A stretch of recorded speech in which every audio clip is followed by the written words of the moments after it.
Üçüncü fəsil. Xainlik yolu.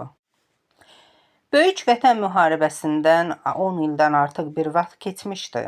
Ölkənin hər bir yerində olduğu kimi Sovetabad şəhərində də böyük quruculuq işləri aparılırdı. Şəhər gündən-günə genişlənib çiçəklənir. Yeni fabrika, zavod və mədənlər salınırdı. Sovetabad Sovet İttifaqının ən iri sənaye şəhərlərindən birinə çevrilirdi.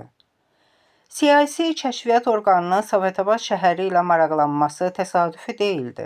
Bir çox limanları olan Sovetabadda dənizçilik xeyli inkişaf etmişdi. Burada böyük metalurji kombinat və su elektrik stansiyası işə düşmüşdü. Şəhərin ətrafındakı neft mədənlərində milyon tonlarla quru yanacaq çıxarılırdı. Mackenzie Makilandın kəşfiyyatçıları məhz bu obyektlərə görə Sovetabad şəhərində məskən salmışdılar. Onlar hərbi formaları adi vətəndaş paltarları ilə əvəz edərək dinc quruculuq əməyi ilə məşğul olan Sovet adamlarına qarışmışdılar. Cəsuslar izlərini itirib ifşa olmamaq üçün çox ehtiyatla tərpənir, işlədikləri idarələrin qabaqcıl adamları kimi ictimai həyatda da fəallıq göstərirdilər. Bu illər ərzində Anatoli Konstantinoviç Lyubavin qocalaraq saçlarını ağartmış, polkovnik rütbəsinə qalxmışdı. Oktay Çingizov isə az dəyişmişdi, bir balaca kökəlmişdi, özü də mayor idi. Hər ikisi Sovetabad Dövlət Təhlükəsizlik Komitəsində xidmət edirdilər. Mackenzie Makiland isə bir dəfə də olsun öz kəşfiyyatçılarına narahat etməmiş, kiçik bir tapşırıq belə verməmiş. Elə bil ki, onları tamamilə yaddan çıxartmışdı. Lakin onlar bir dəqiqə belə kəşfiyyatçı olduqlarını unutmur. Onlarla söhbət edən hər bir Sovet adamını əks kəşfiyyatçı sayaraq ifşa olunacaqlarını düşünür, tir-tirəsirdilər. Əslində onlar pis dolanmırdılar. Yelena Mixaylovna mühəndis Əzimovun işlədiyi elmi institutda işlər müdiri vəzifəsində çalışırdı. Bob Campbell isə taksi maşınında şofer idi. O Makilandın əmrini layiqincə yerinə yetirmişdi. Hamı tərəfindən loto oğlan kimi tanınan Campbell, Solovyov adlı taksi şoferləri kimi işləmir. Pul vasitəsilə qaraj müdiriyyətinin gözündən pərdə asaraq öz işləri ilə məşğul olurdu. O, hər gün tez-tez Sovetabaddan 150-200 kilometr uzaqlıqda yerləşən şəhərləri gəzib dolanır, axşam qaraja qaydanda gündəlik qazanca Makilandın verdiyi pullardan da əlavə edərək planını artıqlaması ilə yerinə yetirdiyi haqqında raport verirdi. Bu vəzifə kəşfiyyatçılıq üçün çox əlverişli idi. Bu ilin əvvəllərində belə səyahətlər zamanı Bob Campbell tramvay altına düşərək sol qıçını zədələmiş peşəkar oğru Ağayar Balakişi oğlu ilə və anaşa qurbanı Vasiliy Kokoreyevlə tanış olmuş, onları özünə tabe etmişdi. O firavan bir həyat sürürdü. Parkın müdürü Solovyovu hamıya nümunə göstərir, tez-tez təşəkkürlər elan edirdi. Hətta bir dəfə onun təşəbbüsü ilə şəhər qəzetində Solovyovun iş təcrübəsi haqqında məqalə də dərc olunmuşdu. Əvvəllər sənaye artelində usta vəzifəsində çalışan Nikezin Nikiforenko səy və bacarığına görə 3 ildən sonra sədr müavini vəzifəsində irəli çəkilmiş, idarədə hamının hörmətini qazanmışdı. Nikiforenko evlənib ailə qurmuş, Fon Renaunun tapşırığını yerinə yetirərək partiya üzvlüyü sıralarına soxula bilmişdi. Dəniz kənarındakı bağlardan birində özünə məskən salan Nikiforenko boş vaxtlarını üzüm tənəklərini yetişdirməyə sərf edirdi. O, özü ilə Almaniyadan buraya gətirdiyi radio aparatını bir dəfə də olsun işə salmamış, onu zirzəmidə daima saz halda saxlamışdı. Əslində bu aparat radio stansiyası deyil, telefona bənzəyən kiçik bir cihazdır. Bu cihazın vasitəsilə istənilən markalı radio qəbul edicisini radio stansiyasına çevirmək və lazımi məlumatı efirə vermək olardı. Bunun üçün həmin cihazı radio qəbul edicisinə qoşmaq kifayət idi. Evdə öz ailəsində lazımi qayda yaradan Nikiforenko, yuyulmaq məsələsinə xüsusi tələbkarlıqla yanaşırdı.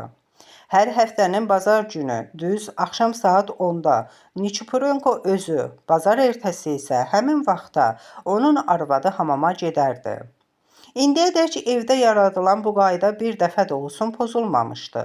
Hər bazar ertəsi arvad hamama gedən kimi Nichipurenko qapısının açarını cibinə saldığı zirzəmiyə düşər, orada gizlətdiyi cihazı otağına gətirir.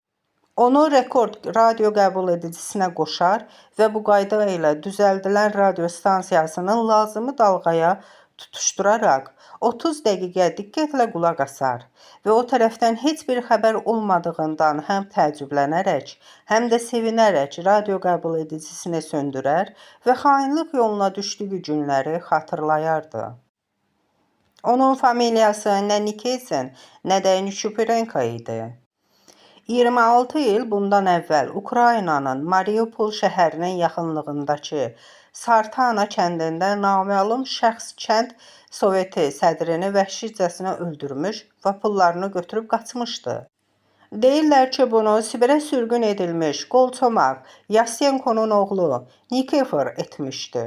O zaman Nikiforu tapmaq üçün bir sıra tədbirlər görüldü, ancaq axtarışlar istənilən nəticəni vermədi. Pan Polşasına qaçan 20 yaşlı Nikifor Poznan şəhərində Troskiçilərlə tanış oldu. Əvvəlcə Polşanın, sonra isə gestopçuların pullu agentinə çevrildi. O kəşfiyyatçılıq və diversantlıq məktəblərini bitirdi. Adını dəyişdirib Pyotr Nikezin qoydu. Bir çox ölkə və şəhərləri gəzdi. Diversiyalarda iştirak etdi. Nəhayət xainlik etmək üçün o yenidən Rusiyaya gəlib çıxdı. İndi Pyotr Nikezin həyatından çox razı idi. O yaxşı maaş alır, varlı həyat sürürdü. Qorxulu keçmişin izlərini itirmək mümkün olsaydı, o bugünkü gözəl həyatı naminə daha bir neçə adamı, o cümlədən Renaunu da, Makellandı da öldürərdi. Ancaq nə etsin, axı o özünün ağası deyildi. Onun taleyini öz əllərinə almış başqa adamlar, daha qüvvətli olan dollar ağaları, bir oyuncaq kimi Nikezinin həyatı ilə oynayır. Onun müqərratını həll edirdilər. Şənbə günlərindən birində arvadını hamama göndərən Nikezin Nichipurenko yenə də radiostansiyanı qabağına qoymuşdu. O səbirsizliklə xüsusi siqnalı gözləyirdi. Bu siqnal məşhur Dinky Cazlı George kinofilmindən Foxtrot idi. Hauptmann von Renau ilə qabaqcadan şərtləşdikləri kimi lazımi vaxtda estrada orkestrinin Dinky Cazlı George Foxtrot'u həmin dalğada efirə veriləcək. Bu zaman estrada orkestrinin barabançısı gah tez-tez, gah da aram ilə ağaclarını barabana vuraraq uzun illərdən bəri Nichipurenkoya tanış olan şifrə ilə lazımi məlumatı dalğa vasitəsilə ona yetirəcəkdi. Ancaq bu dəfədə həmin dalğada sakitlik idi. Efirdə Foxtrot əvəzinə ingilis dilində bir nağıl eşidilirdi. Seansın qurtarmasına 18 dəqiqə qalmışdı. Heç bir göstəriş verilməyəcəyini təyin edən Nichipurenko radio qəbul edicini söndürüb ayağa qalxmaq istəyirdi ki, birdən efirdə çoxdan bəri gözlədiyi estrada orkestrinin şən Foxtrotunu eşitdi. Orkestr dalbadal eyni Foxtrotu çalır, barabançı isə ağaclarını barabana vururdu. Nichipurenko çoxdan bəri ona tanış olan nöqtə və tireyləri eşitdi. O əlində hazır tutduğu qələmlə qarşısındakı ağ kağızda nöqtə və tireylər çəkməyə başladı. Qəbulu qurtardıqdan sonra Nichipurenko bu nöqtə və tireyləri müxtəlif rəqəmlərə çevirdi. O, əlləri əsə-əsə telefona bənzər cihazı aparıb zirzəmidə gizlətdi. Qapını bağlayaraq otağına qayıtdı. Nichipurenko kitab şkafından Şolaxovun Sakit Don kitabını götürüb onu varaqlamağa başladı. Gah kağızdakı rəqəmlərə, gah da kitabın səhifələrinə baxaraq şifrələnmiş radioqramını hərf-bəhərf yazdı. Axırda yazılanları oxudu. Nəyin bahasına olursa olsun, mühəndis Əzimovun atom çertyojlarına yiyələnin. Mümkün olmasa onu məhv edin. Çətinlik çəksəniz, xanımla əlaqə saxlayın. Lazım gəlsə, rejini də işə cəlb edin. Niçupirenko radioqrammanı bir də oxuduqdan sonra onu yandırdı. Yanmış kağızın külünü əli ilə ovuşdurub qapıdan havaya sovurdu və sakit don kitabını yerinə qoyub rahatlıqla nəfəs aldı. Niçupirenko pəncərə qarşısına gəldi. Orada dayanıb fikrə getdi. Budur, artıq sakit həyat qurtarmış. 10 il dalbadal, hər həftənin 6-cı günü onun qorxa-qorxa gözlədiyi tapşırıq gəlib çıxmışdı. İndi ona fəaliyyətə başlayaraq ya məhv olmaq, ya da ki, tapşırığı yerinə yetirərək buradan baş götürüb qaçmaq qalmışdı. O, Mackenzie Macklandın radioqrammasında göstərilən xanımın Yelena Mixaylovna, rejinin isə Vladimir Solovyov olduğunu hələ gestopçular tərəfindən qəsdən yaralanan zaman öyrənmişdi. Nikezin Yelena Mixaylovanın harada yaşadığını bilirdi. 2 dəfə onunla təsadüfən küçədə görüşmüşdü. Solovyovu isə tanımırdı. İndiyədək heç onun üzünü də görməmişdi. Lakin Solovyovun adını, atasının adını, familiyasını və yaşını bilirdi. Onu tapmaq üçün isə bu kifayət idi. Bu zaman Niçupirenkonun arvadı hamamdan gəldi. O arvadına dedi: "Nastyacan, məni təcili olaraq işə çağırırlar. Birazdan gələrəm, nigaran qalma." Niçupirenko ünvanlar bürosundan Solovyovun evinin harada olduğunu öyrəndi. Biraz sonra taksi onu Solovyovun evinə gətirdi. Evin qarşısı çəpərlənmiş, burada iri meynələr salınmışdı. Otaqdan işıq gəlirdi, deməli reji evdə idi. Niçupirenko kimi Yelena Mixaylovna, Tatyana Ostapenko və Solovyov da 10 il bundan əvvəl aldıqları təlimata görə həmişə şənbə gecələri evdə keçirirdilər. Nikezin Niçupirenko Rıji Volodyanın yaşadığı evin qapısına yaxınlaşaraq yan yörəsinə baxdı, sonra ehmalca pəncərəni taqqıldatdı. Orta boylu, gülər üzlü, kürən saçlı bir kişi qapını açaraq soruşdu. "Kimi istəyirsiniz?" "Qardaş, könlüm üzüm istəyir. Biraz üzüm satarsınızmı?" "Nə qədər lazımdır?" 2 kilo. "Buyurun içəri, bu saat dərib verərəm." Bu Rıji Volodya idi. Nikezin Niçupirenko onun harada işlədiyini, necə dolandığını, özünə 2 köməkçi seçdiyini öyrənib sevindi. "Sahil əməliyyatına mən rəhbərlik edəcəyəm," dedi. "Bu gündən siz mənim ixtiyarıma keçirsiniz. Taksidə olmağınız işimizin yaxşı getməsinə imkan yaradacaq.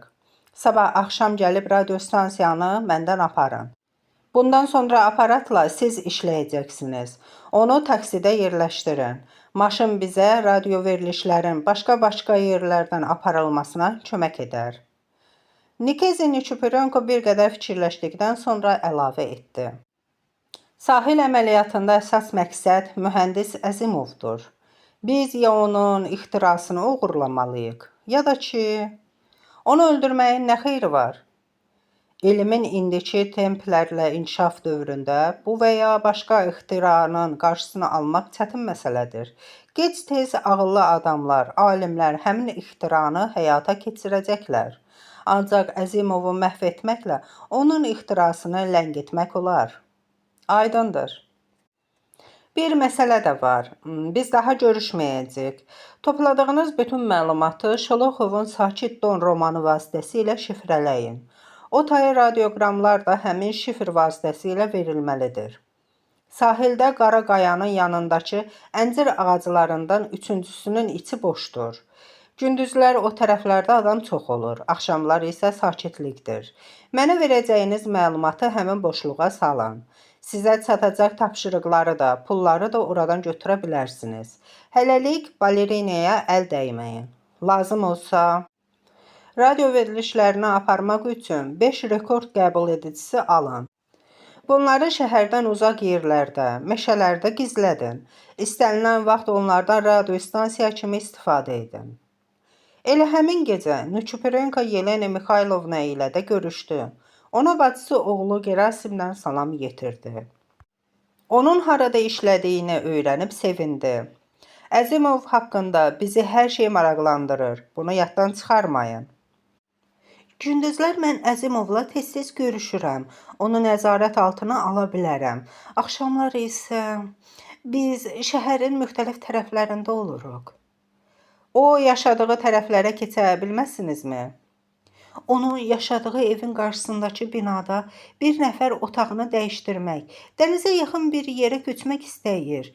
Bu otağın pəncərəsindən Əzimovun evinin içi tamam aydın görünür. Pul olsa... Niçiporenko heç bir söz demədən qoltuq cibindən 2 bağlı yüzlük çıxardaraq Yelena Mixaylovanın qabağına qoydu. Əzimovun arvadı ilə tanış olun. Onunla dostlaşmağa çalışın. Bizə otaqların açarları lazımdır. 5 həftə sonra bazar ertəsi, düz saat 22-də Vladimir Solovyovun Vişnyovka meşəsində yerləşdirdiyi radio stansiyası işlədi. Seans cəmi 5 dəqiqə çəkdi. 22:05-də Niçiporenkonun şifrələnmiş raportu Makilanda çatdırıldı. Eyni vaxtda Sovetabadda Dövlət Təhlükəsizlik Komitəsinin zabiti Anatoliy Konstantinoviçin kabinetinə daxil olaraq raport verdi. Yoldaş polkovnik, şəhərdən 253 kilometr aralıda naməlum stansiya 22:00-dan 22:05-ə dək efirə şifrələnmiş radioqramma vermişdir. Hansı rayonda? Zabit divardan asılmış xəritəyə yaxınlaşaraq əli ilə Vişnyovka rayonunu göstərdi. Lubavin qırmızı karandaşla həmin rayonu dairə içinə alıb dedi. Yaxşı, gedin, radioqramı şifrəçilərə verin, bəlkə aça bildilər, Çingizovu da çağırın. Gecə yarısı Lubavinlə Çingizov baş vermiş hadisəni müzakirə edirdilər. Necə bilirsiniz, mayor, bu siqnalın arxasında kim gizlənib? Deyə Anatoliy Konstantinoviç soruşdu. Yəqin ki, düşmən kəşfiyyatçısı. Orası doğrudur, ancaq o nə məqsədlə şəhərimizə gəlib? Bəlkə metalurji kombinat? Ola bilər, kombinat liman, yaxud elektrik stansiyası, bəlkə də məqsəd başqadır. Əks kəşfiyyatçı hər şeyə açıq gözlə baxmalıdır. Həmişə yadda saxlamaq lazımdır ki, düşmən amansız və fitnəkardır. Həm də düşmən kəşfiyyatçılarını axmaq saymaq düzgün deyil. Əslində məsələ düşmənin məqsədini düzgün aydınlaşdırmaqdan ibarətdir. Düşmən öz zərbəsini hara yönəltmişdir? Şəhərin hansı obyekti zərbə altındadır? Biz bunu müəyyənləşdirsək, düşməni asanlıqla ifşa edə bilərik. Yoldaş polkovnik, bəlkə mühəndis? Mayor, mən də onu düşünürəm. Əlbəttə Əzimov onları daha çox maraqlandırır. Deməli, qət edirik. Bu dəqiqədən biz birinci növbədə Əzimovun həyatını, sonra isə onun elmi işini qorumalıyıq. Əzimov gecə də, gündüz də nəzarət altında olmalıdır. Sovetabad ətrafında ilk radio siqnalı verilən gündən bir ay keçirdi. Bu vaxt ərzində nə Lubavin, nə də ki, Yelena Mixaylovna rahatlıq tapa bilirdi. Gizli radiostansiyanın aşkara çıxarmaq üçün Lubavin bütün əks kəşfiyyatçıları ayağa qaldırmışdı. Birinci siqnaldan sonra gizli stansiya daha 3 dəfə hara isə məlumat vermiş və əbədi olaraq susmuşdu.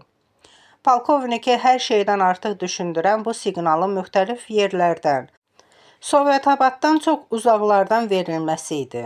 Sanki düşmən radiostansiyası Sovet orqanlarını inandırmaq istəyirdi ki, burada Sovetabada aid heç bir şey yoxdur.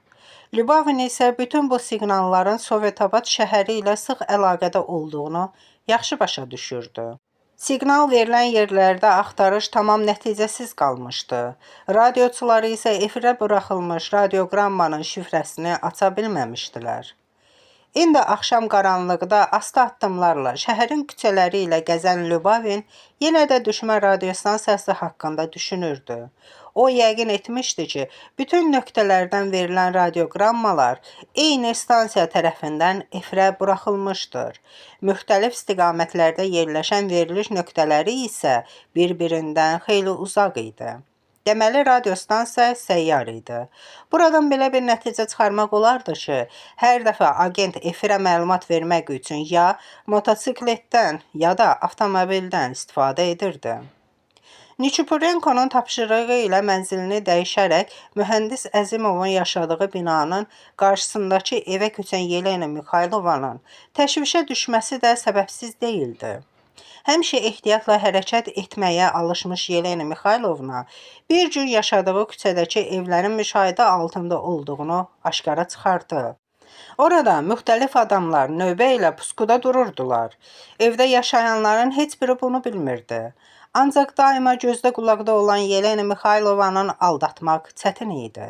Əvvəlcə Yelena Mixaylovnaya elə gəldi ki, onun özünü güdürlər. Dərhal bundan qaçıb getmək istədi. Ancaq bir neçə gün yoxlamadan sonra səhv etdiyini, əks kəşfiyyatçıların təkcə mühəndis Əzimovla maraqlandığını başa düşdü. Buna görə də daha ehtiyatlı olmağa qərarı aldı. Hələ polkovnik Lyubovinin əks kəşfiyyatçıları Əzimovun evini nəzarət altına almamışdan xeyli əvvəl Yelena Mixaylovna mühəndisin arvadı ilə yaxınlaşmaq haqqında Nikiforenkonun tapşırığını yerinə yetirmək üçün tədbir görməyə başlamışdı. O təzəcə köçmüş olduğu otağının pəncərəsindən tez-tez mühəndisin evinə baxır, onun ailə üzvləri ilə uzaqdan uzağa tanış olurdu.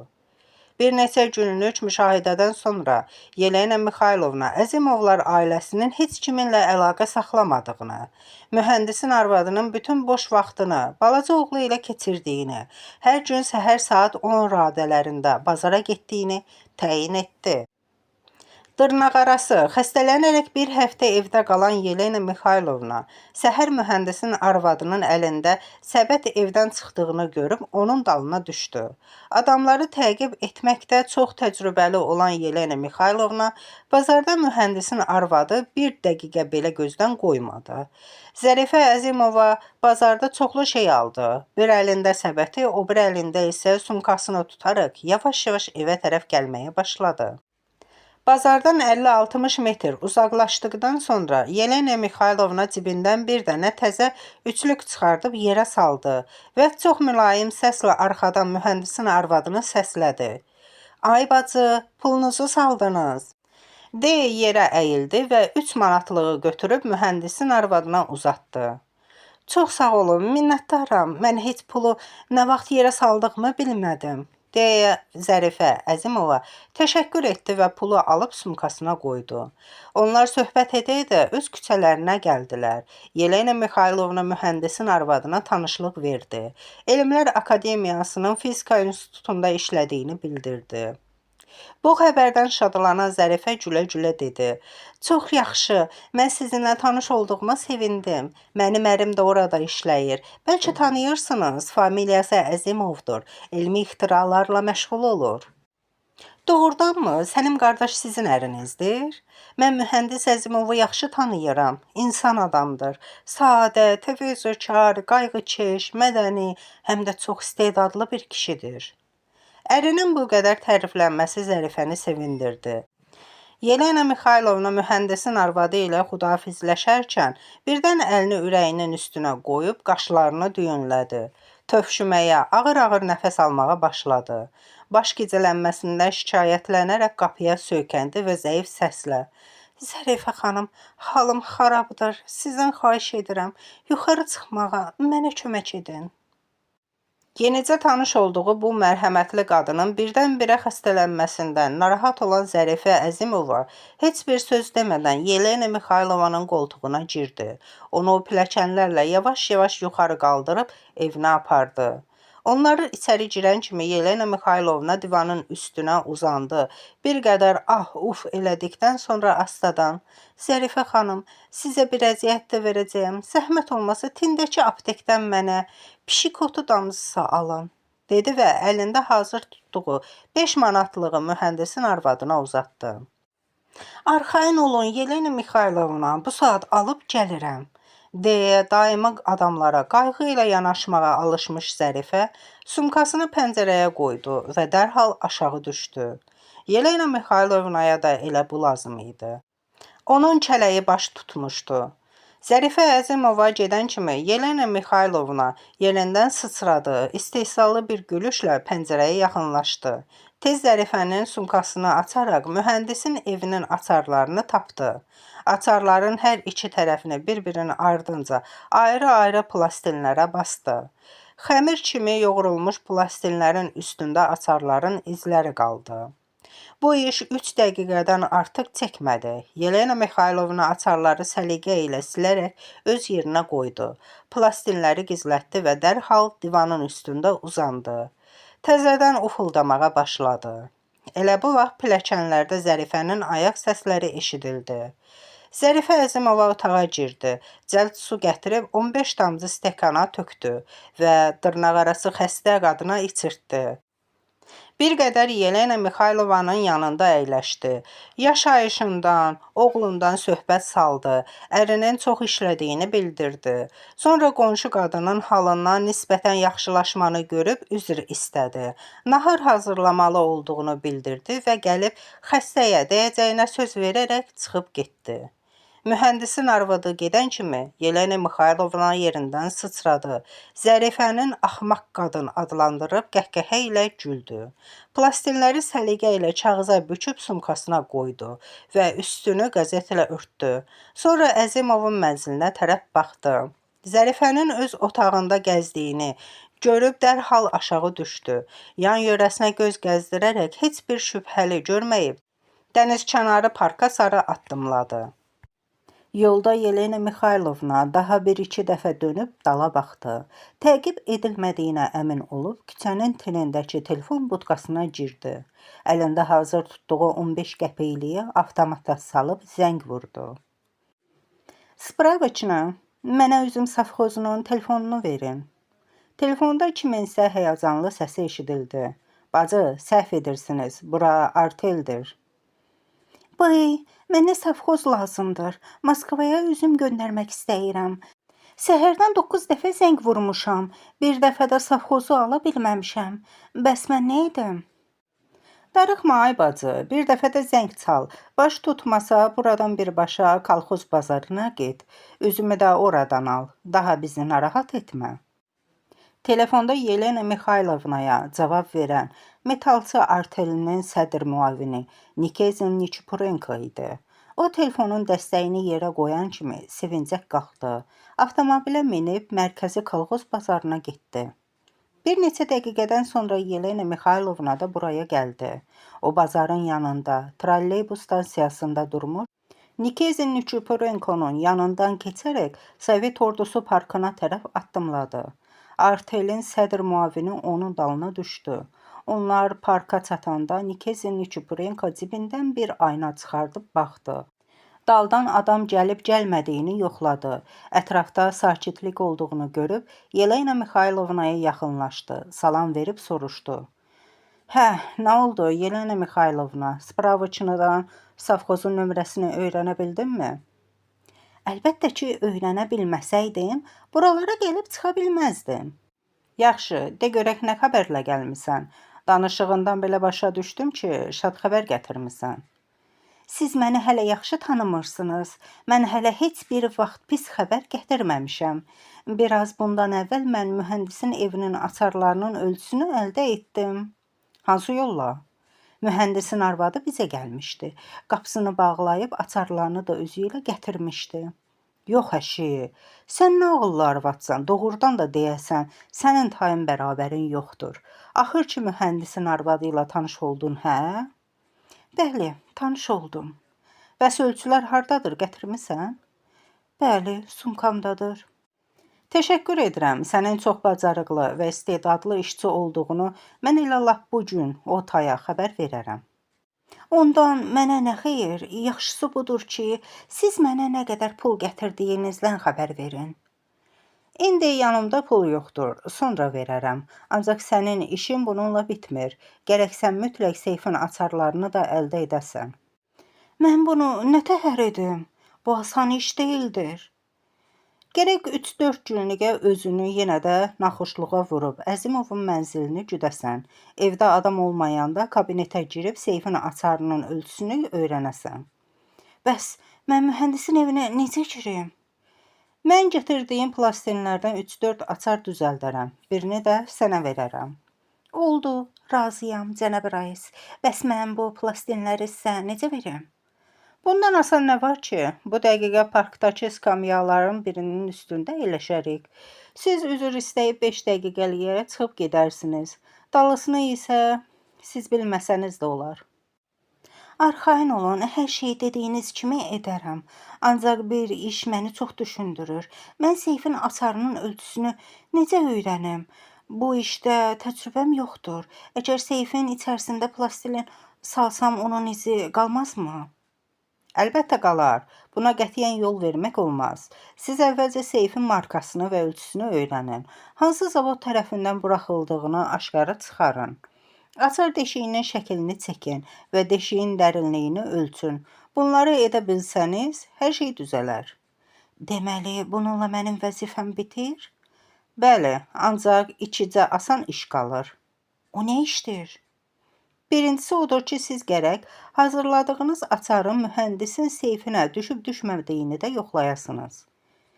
İkinci dəfə mühəndisin evinə getmək təhlükəli deyilmi? Nə etməli? Təhlükəli olsa da açar sınaqdan çıxarılmalıdır. Əks tədbirdə lazımı vaxtda açar seyfə düşməz, bütün əməyimiz hədər gedər. Yaxşı, cənab Rais, mən bu tapşırığı da yerinə yetirərəm. Bəs ikinci? İkinci və ən əsas vəzifə isə institutda olarkən mühəndisin işinə nəzarət etməkdir. Siz gərək işi elə qurasınız ki, Əzimovun hər bir hərəkəti, hər bir söhbəti gözünüzün qabağında olsun. Əlbəttə, bu asan iş deyildir. Mən bunu yaxşı bilirəm. Ancaq mən sizin qüvvə və bacarığınıza inanıram. Çalışaram, Pyotr Afasanayeviç. Deyin görək daha nə qulluq? Elə deməyin, Yelena Mixaylovna. Çalışaram sözü bizi təmin etmir. Siz gərək bu tapşırığı canla başla yerinə yetirəsiniz. Bizim hamımızın müqərratı bu tapşırığın yerinə yetirilməsindən asılıdır. Baş üstə, Pyotr Afasanayeviç, mən əmrinizi yerinə yetirəcəm, ancaq siz gərək mənim maaşımı artırasınız. Pul barəsində arxayın olun, ancaq işə ciddi yanaşın. Mühəndis bir yana gedib eləsə, dərhal xəbər verin. Əzimovun başqa şəhər və rayonlara ezamiyyətə gedib getməməsi bizi xüsusilə maraqlandırır. Kim bilir, bəlkə onlar çöldə, səhrada, xüsusi sınaq məntəqəsi düzəltmişlər. Bizim isə bundan xəbərimiz yoxdur. Ola bilər ki, mühəndis başqa elmi tədqiqat institutları ilə də əlbir işləyir. Bu məsələni də aydınlaşdırmalısınız. Əzimovun məzuniyyəti hara gedəcəyini də öyrənin. Hər gün iş qurtardıqda siz xüsusilə diqqətli olmalısınız. Siz işdən mühəndisdən sonra çıxmalı, evə gələrkən onun qoltuğunda çörtözün olub-olmamasını öyrənməlisiniz. Yaddan çıxarmayın ki, bizim adamlar döyüşə hazır vəziyyətdə dayanmışlar. Hər şey hazırdır. Onlar bizim siqnalı gözləyirlər. Bizim yeganə ümid yolumuz isə sizsiniz. Onlar parkda bir qədər də əyləşdilər. Yelena Mixaylovna bir neçə dəqiqəliyə Pyotr Afasanayeviçi tək buraxdı. O geri qayıdıb gələndə artel sədri ondan bir daha razılıq elədi. Mühəndisin otaqlarının quruluşunu soruşub öyrəndi və axırda Yelena Mixaylovnaya qəzetə bükülmüş bir şey verərək dedi. Bu fotoaparatdır. Mühəndisin evində olarkən bütün otaqların və seyfin şəklini çəkin. Mühəndisin arvadı ilə daha əlaqə saxlamayın. O bizə lazım deyil. Başımıza iş aça bilər. Baş üstə, tapşırıqlarınızın hamısını yerinə yetirəcəm. Axşam pulu siz gətirəcəksiniz, ya mən gəlim? Saat 9-da məni qapınızda gözləyin. Mən qapınızın yanından keçəndə bircə saniyəliyə dəhlizə gətirərəm. Ancaq əlinizdə qəzetə bükülü hazır bir şey olmalıdır. Mən qəzetə bükülü pulu sizə verəndə, siz də öz bağlamanızı mənə ötürərsiniz. Tam hazır olmaq haqqında. Okeanın o tayından göstəriş alan günlərdən birində Campbell Salavyov gecə yarısı işdən evə gələrkən alçaq boylu, sol qıçı çolaq olan arıq bir kişinin onun evini gütdüyünü aşkara çıxardı. Əvvəlcə Rıjı Volodya ifşa olunduğunu düşünərək qorxuya düşdü. Dərhal buradan qaçıb getmək istədi. Lakin sonra bu adamla maraqlanaraq ayaq saxladı. Öz növbəsində çolağa göz qoydu. Ertəsi gün Rıj Volodya avtomat telefonla artel sədri Nikezin Nikiforyankoya zəng vurdu. Bağışlayın, bura arteldirmi? Bəli. Siz taksi sifariş vermişdiniz. Deyin görək avtomobili hara göndərək? Xeyr, siz səhv etmisiniz. Mən taksiyə sifariş verməmişəm. Sizə dedim ki, sifariş vermisiniz. Özü də təcili. Əlimdə sifariş kağızı da var. Parkdan veriblər. Artel sədri nə isə təcili bir hadisə baş verdiyini başa düşüb, o dəqiqə səsinin ifadəsini dəyişdi. Hə, düz buyurursunuz. Az qala yadımdan çıxmışdı. Mən doğrudan da taksi sifariş vermişəm. Teatrın qabağında gözləyin. 5 dəqiqə keçdikdən sonra Rıj Volodya opera və balet teatrının qarşısında artel sədri ilə görüşdü. Onu avtomobilə mindirib adi qayda ilə şəhəri gəzdirdi. Nə var, nə üçün çağırmısan? Deyə Nikezin Nikiforenko soruşdu. Rıj Volodya deyəcəyi sözlərin artel sədrinə necə təsir edəcəyini öyrənmək üçün diqqətlə onun üzünə baxdı və qəsdən titrək səslə dedi. İşlər xarabdır, məni güdürlər. Nə dedin? Deyə rəngi qar kimi ağarmış Nikezin Nikiforenko harada olduğunu yaddan çıxararaq səsləndi. Bəli, güdürlər. Bəs sən nə üçün aradan çıxmaq əvəzinə ehtiyatsızlıq edib məni buraya çağırmısan? Deyə artel sədri təqib olunub olunmadıqlarını yoxlamaq üçün avtomobilin dal pəncərəsindən yola baxdı. Şübhəli heç bir şey görməyib bir qədər sakitləşdi. Eşitməmsən ki, cəhənnəmə gedən özünə yoldaş axtarar? Deyə Rıj Volodya rəisini hirsləndirmək istədi. Hirsindən gözləri qanla dolan Nikezin Nikiforenko şəhadət barmağını şoferə tərəf sirkələdi. Uf, satqın, nə olar, borclunun sağlığını istər. Vaxt gələr, əvəzini çıxaram. Rıj Volodya rəisinin də qorxaq olduğunu yəqin edib, sonralar lazım gələrsə bundan istifadə etməyi qərarı aldı. İndi isə onu sakitləşdirməyə tələsdi. Qorxmayın canım, məni güdən oğrudur. Oğru sən nə üçün güdür? Məni yox, evimi güdür. Yaxşı, bəs fikrin nədir? İstəyirəm ki, evimi oğurlasın. O, nə üçün? Mən onu oğurluq üstündə tutaram, həbs etdirməklə qorxudaram. O da olar tamam bizim adam. Nə desək yerinə yetirər. Yaxşı fikirdir, mən buna razıyam. Kömək lazımdırmı? Mən onun öhdəsindən təkliklə də gələrəm. 15 gün sonra səhər tezdən şəhərin mərkəzində təzə tikilmiş kolxoz bazarında böyük canlanma vardı. Bazarın ət, meyvə, göyərti satılan sıralarında qızğın alver gedirdi. Şəhər Sovetinin gülləsindəki saat 8-i vuranda Rıj Volodya da bazara gəldi. O göy sətin köynək, qara rəngli, qəlifə şalvar və uzunboğaz çəkmə geyinmişdi. Başına ağ parusindən kepka qoymuşdu. Rıj Volodya qoltuğunda kisəyə büküllü bir bağlama tutmuşdu. O, ət satılan cərgəyə yaxınlaşaraq buradakı adamlara qarışdı. Əldə satılan ət və balığın məzənnəsini öyrəndi. Sonra bir tərəfə çəkilərək diqqətlə bazar qapısına baxmağa başladı. Bu zaman qapının ağzında Freyleyin Luiza, Tatyana Ostopenko göründü. Rıj Volodya qadının bu tərəfə gəldiyini görən kimi sevindi öz-özünə. Afərin, səliqəlidir, vəd etdiyi vaxta gəlir, dedi. Sonra tez bazar nəzarətçisinin yanına gəldi.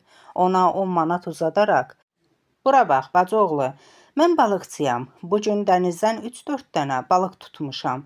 Bir çek ver, qoy bu balıqları bazarda satıb balalara çörək pulu çıxardım. Bazar nəzarətçisi kişinin az-çox balıqçıya oxşayan təhərini gözdən keçirib soruşdu. Balıq tutmağa icazən varmı? Rəhmətliyin oğlu, 2 balığa görə nə icazə? Al pulunu, ver çeki. İzdakı da istəmirəm, qoy cibinə. Belə də özün bil, çek vermirsən vermə. Mən elə balıqları buradaca da sata bilərəm. Bazar nəzarətçisi ələ əyri adam olduğundan və belə şeylərə adət etdiyindən daha danışmadı. Kassadan bir çek çıxarıb balıqçıya uzatdı. Rıj Volodya yenə də ət və balıq satılan sıraya gəldi. Alış-verişin az olan tərəfində özünə yer seçdi. O Tatyana Ostapenkonun bu tərəflərə fırlandığını görüb tez qoltuğundakı kisəni açdı. Bağlamanı bir tərəfə qoydu. Kisəni səliqə ilə yerə sərdi. Sonra bağlamanın içindən 2 xəşəm balığı çıxartdı. Balıqları yerdə kisənin üstünə düzdü, sonra da ucadan müştəri çağırmağa başladı. Ay balıq alan, ay balıq alan. Bir qoca arvad ona yaxınlaşıb soruşdu. Oğlum, balıq təzədirmi? Bəli, anacan, lap təzədir. Bax, gəlsəmləri qıpqırmızıdır. Mən əsil balıqçıyam. Bu balıqları da elə indi bu saat dənizdən tutmuşam. Qoca arvad balıqları müştəri gözü ilə nəzərdən keçirdikdən sonra daha bir sual verdi. Oğul, balıqları neçəyə deyirsən? Sənin üçün biri 25 manata. Mənim üçün 25 manata, bəs başqaları üçün? Biri 30-a, ikisi 55-ə. Ay oğul, səndə heç insaf yoxdur ki. Ətin bol vaxtında hansı dəli bir balığa 25 manat verər? Yox oğul, baha deyirsən.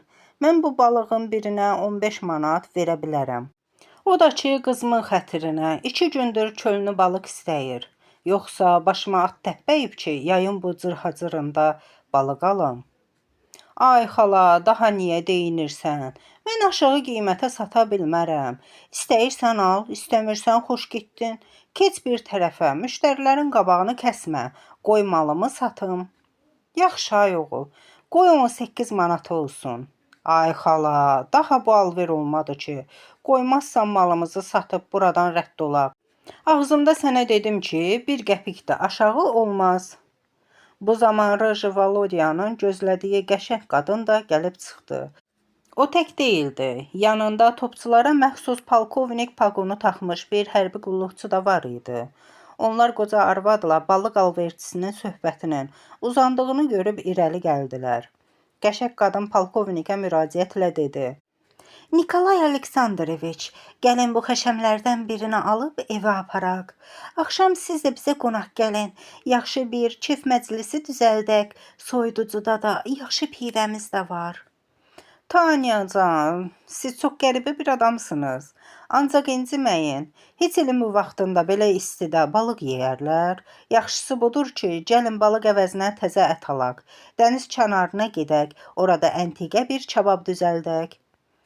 Təklifinin rədd edildiyini görən qəşəng qadın narazı halda üz-gözünü turşutdu. Dodaqlarını büzərək dedi. Nikolay Aleksandroviç, mənim dəniz kənarına getməyə vaxtım yoxdur. Kababdan da zəhləm gedir. Bugün mənim ürəyim balıq qızartması istəyir. Əgər meyliniz varsa, buyurub axşam bizə qonaq gələ bilərsiniz. Yoxdursa, mən sizsiz də keçinə bilərəm. Kiyev şəhərindən 2 aylığa Sovetabada ezamiyyətə gələn topçu polkovniki Nikolay Aleksandroviç Smirchenko cəmi 9 gün bundan qabaq Freyleyin Luiza Tanya ilə tanış olmuş, qısa vaxtda bu qəşəng qadınla dostlaşmış, onu dərin məhəbbətlə sevməyə başlamışdı. O Tanyanın xətrini çox istədiyindən onun hər bir arzusuna dərhal əməl etməyə çalışırdı. Polkovnik Tanyanın incidiyini görüb, onun könlünü almağa səy etdi. Tanyacan, siz yaxşı bilirsiniz ki, mən xətrinizi yer-göy qədər istəyirəm. Sizin bir sözünüz 2 ola bilməz. Hər bir arzunuz, hər bir istəyiniz mənim üçün qanundur. Mən demək istəyirəm ki, sizin təklifiniz də özünüz kimi gözəldir. Mən böyük məmnuniyyətlə bu axşam sizə qonaq gələrəm və ləzzətlə xəşəmə qonaq olaram. Sonra polkovnik üzünü balıq satan kişiyə tutaraq soruşdu. Hə, dost, de görək bu balığı neçəyə deyirsən? Heç neçəyə, sizin üçün lap havayı, bu simpatik bacının xətrinə mən balığı ucuz satacağam. Polkovnik qadını balıq alverçisinə qısqandığını bildirmək üçün zarafat edə dedi. Tanyacan, görürsünüz, bütün kişilər kimi bu balıq alverçisi də görən kimi sizə vuruldu. Deyəsən balığı bizə pulsuz vermək istəyir. Havaya aparaqmı? Nə üçün də aparmayasınız? Qurban olsun bu qəşəng xanımın ala gözlərinə. Deyə polkovnikə cavab verən Rıj Volodya, qadının əyilib balıqlardan birini götürdüyünü görüb söhbəti dayandırdı. Tanyanın əlini balığa uzatması Rıj Volodyanın xoşuna gəlmədi. Onun qaşqabağı çatıldı, rəngi dəyişdi. O 1-2 saniyə hərəkətsiz qalıb nə isə fikirləşdi. Sonra dərhal o da yerə əyildi. Balığı qadının əlindən alaraq kisənin üstünə qoydu. Sonra o biri balığı yerdən qaldırıb gülə-gülə dedi: "Qəşəng xanım, bu birisi balığı götürün. Bu daha yaxşıdır, dişidir, çürüsü də var." Qadın balığı Rıj Volodyanın əlindən alıb gizlincə ona göz vurdu. Belini düzəldib dedi: "Yaxşı, sən deyən olsun. Arxayın ol qardaş, mən də bunu qəşəngcə qızardaram. İndi mənə deyin görək, bu balığı neçəyə deyirsiniz?" Bu Rıj Volodya üçün bir işarə idi. Bununla qadın ona demək istəyirdi ki, arxayın ol, tapşırığı vaxtında və dürüst yerinə yetirərəm. Buna görə də qadının sözlərindən xoşlanan Rıj Volodya dərhal cavab verdi: "Ucuz, qəşəng xanım, 2 kilo ətin qiymətinə. Vallah, yarım saat bundan qabaq opera teatrının qabağında çolaq bir kişi 22 manata istədi, vermədim." Bu zaman polkovnik zarafatı davam etdirərək dilləndi: "Ay dost, nə oldu bəs? Bayaqdan deyirdin ki, balığı xanıma havayı verməyə hazırsan, indi isə puldan dəm vurursan. Deməli, bütün bu dəmdəzgah, bu tarifnamə 25 manat qoparmaq üçün imiş?" "Xeyr, yoldaş polkovnik, mən sözümdən dönmürəm. Belə gözəl xanıma həm mal qurban, həm də can. Balığı havaya aparın, pul lazım deyil." Qəşəng qadın acıqlandı: "Yaxşı, ay kişi, ucuzçuluq eləmə. Nə çox danışırsan. Bir dənə balıq satacaqsan, 1 saat baş qulağımızı aparırsan. Bircə Rıja dostumuz qalmışdı. Onu da burada tapdıq. Al, bu da sənin pulun." deyə Tanya balıq satan kişiyə bir 25'lik uzatdı. Eyni vaxtda balığı Rıj Volodyanın əlindən alıb əlavə etdi: "Sağ ol, müvəffəqiyyətsiz dost." Rıj Volodyaya incidiyini gizlətməyərək qaşqabağını salladı, başını aşağı əyərək daha danışmadı. Qadın isə polkovnikə müraciət etdi: "Nikolay Aleksandroviç, gəlin biraz da bazarı dolaşaq. Mən qonaqlığa meyvə almaq istəyirəm." "Etiraz etmirəm, alaq. Deyin görüm ürəyiniz nə istəyir?" "Nikolay Aleksandroviç, olmaya məni meyvəyə qonaq etmək istəyirsiniz?" "Əlbəttə, Tanyacan, bu nə sözdür? Bəli, qonaq etmək istəyirəm. Deyin görək nə alım?" "Əvvəlcə alma, sonra armud, 2-3 dənə qovun qarpız, bir də ki üzüm, özü də 2 kilo." 2 kilo sözünü eşidən Rıj Volodya elə bir kinli nəzərlə qadına baxdı ki, qorxudan Tanya titrədi. O dərhal polkovnikin qolundan tutub dedi: "Nikolay Aleksandroviç, vaxtımız azdır, gəlin gedək." Qadınla polkovnik gedən kimi balıq satan kişi dərhal ayağa qalxdı. O biri balığı kisəyə büküb getmək istədi. Elə bu vaxt hələ də orada durub balıq alverinə tamaşa edən qoca qadının səsini eşitdi: "Yaxşı oğlum, gəl sən daş ətəyindən at. O biri balığı mənə sat. 1 manat da əlavə edərəm. Nə deyirsən, 19 manata satmağa razısanmı?" Rıj Volodya balığı kisə ilə birlikdə qadına uzadıb dedi: "Verirəm xala, al. Bax, qurban olsun bu balıq sənin o ağ birçəklərinə. Bir balıq nədir ki, onun üstündə sənin kimi hörmətli ananın sözü sınsın." Qoca arvad əlini qoltuq cibinə salıb, orada köhnə bir portmanat çıxartdı. Əlləri əsə-əsə pul saymağa başladı. Qadın 19 dənə 1 manatlıq ayırıb balıq alverçisinə uzatdı. Lakin onun əli havada asılı qaldı. Rıj Volodya balığın pulunu almadan çıxıb getmişdi. Qarı təəccüblə ətrafından nəzərdən keçirib Rıj Volodyanın yaxınlıqda görmədi. Heç kimə müraciət etmədən dilləndi: Bəs bu kişi hara getdi?" Bazardakı avaralardan biri cavab verdi: "Ay xala, görmürsən milis gəlir? Yəqin qorxub gizlənib. Biraz gözlə, milis gedən kimi gəlib çıxar." "Abala, mənim gözləməyə vaxtım yoxdur, tələsirəm." "Xala, indi ki tələsirsən, balığın pulunu mənə ver. Sahibi gələndə özüm qaytararam." "Aldatmazsan ki?" "Xala, mən lotuyam. Lotunun hər nəyi olsa oğurluğu olmaz." Sadəlövh qarı pulu oğlana uzatdı. Oğlan pulu alıb cibinə qoydu. Ucadan xoş gəldin xala. Ürəyində isə olmasaydı bu dünyada maymaqlar, yəqin ki ac qalardı sarsaqlar, dedi və dərhal dönüb getdi. Bayaqdan bəri ət mağazasının yanında gizlənib bu səhnəni gözdən qaçırmayan balıq alverçisi də buranı tərk etdi. İkinci balığın pulunu almış oğlanı addım-addım izlədi. Oğlan bazardan çıxıb dar bir küçəyə dönəndə Rıjı Volodya arxadan onu səslədi. Bacıoğlu, ayaq saxla, 2 kəlmə sözüm var. Oğlan balıq satanın iri addımlarla ona yaxınlaşdığını görüb qorxdu. Qaçıb aradan çıxmaq istədi. Deyəsən Rıjı Volodya da bunu hiss etdi. O ucadan dedi, yerində dayan, tərpənmə. Əgər bircə addım da atsan, canını alaram. Tapançadakı 7 güllənin 7-sini də sənin bədəninə işlədərəm. Həyatda dovşan kimi qorxaq olan bu oğlan yerində dayandı. Dili dolaşa-dolaşa dedi. Dayanmışam, qardaş, tərpənmirəm, nə buyurursan, mən sənin qulluğunda hazıram. Rıjı Volodya oğlana yaxınlaşan kimi sağ əlini cibinə salıb, fin bıçağının ucunu oğlana göstərib hirslə soruşdu. Bacıoğlu, yəni sən o qədər qeyrətlisən ki, başqalarının çörəyinə də bais olursan? İndi gördüyün bu bıçaqla bağırsaqlarını bayıra töksəm, özünü necə hiss edərsən?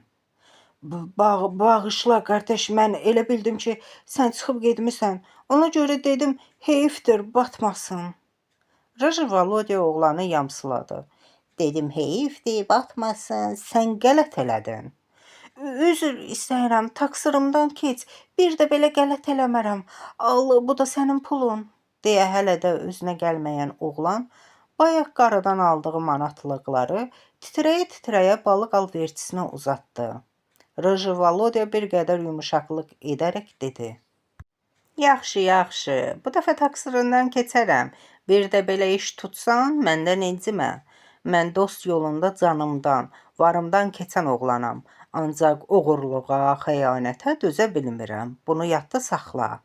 Sənə nə vaxt pul lazım olsa gəl məndən istə. Nə qədər lazımdırsa verərəm. Heç nə əsirgəmərəm. Ancaq mənə sədaqətli ol. Mən belə şeylərdə zarafat etmirəm və heç bir vaxt sözümün iki olmasına yol vermirəm. Anladın? Bəli, anladım. Bir də oğurluq etməyəcəksən ki? Xeyr, söz verirəm. And et. Allah and olsun.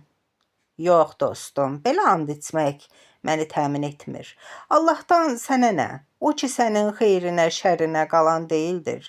Ona görə də lotular arasında Allaha and içməyin özü də bir qəbahətdir. Yaxşısı budur ki, mənə bir dənə sən öl vur, qurtarsın. Ancaq onu da bil ki, yalandan and içənləri mən həmişə o dünyaya göndərirəm. Deyə Rıjı Volodya oğlanın qolundan yapışdı, üzü yuxarı, yeriyə-yeriyə əlavə etdi. De, tez ol, and iç, yoxsa... Qədəş, sən öl, bir də oğurluq etməyəcəm. Bax, bu yaxşı oldu. Qədəş, daha bunun nə yaxşı oldu? Oğurluq mənim yeganə gəlir yerimdir. Onu da ki, mənə çox gördün. Daha səninlə şestoylar arasında nə fərq? Heç bilmirəm ki, mən bundan sonra necə dolanacam. Rəhmətliyin oğlu, gör nəyin dərdini çəkirsən. Pul nədir ki, onun haqqında fikirdə edəsən? Pul əl çirki kimi bir şeydir. Yudun, yəni xərcələdin, qurtardı getdi. Raz sən mənə dost olursan, demək puldan körlük çəkməyəcəksən.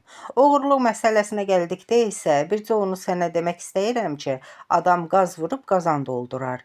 Bir də, iki də oğurluq edib 50-60 min aparar. Bütün ömrü boyu kef edər. Yoxsa sənin kimi oğurluq etməkdə nə fayda? Belə oğurluq üstündə hər dəqiqə qəfəsə düşə bilərsən. Anladın mı? Bəli, anladım. Onlar söhbət edə şəhərin yuxarı hissəsindəki dağüstü parka gəlib çıxdılar. Ağacların altındakı skamyaların birinin üstündə oturdular. Rıjı Volodya cibindən bir qutu kazbek çıxardıb bir papiros yandırdı. Birini də oğlana təklif etdi. Hə dostum, indi də görüm sən kimsən, nəçisən, nə sənətin sahibisən? Adım Vasyadır. Familiyam Kokarevdir.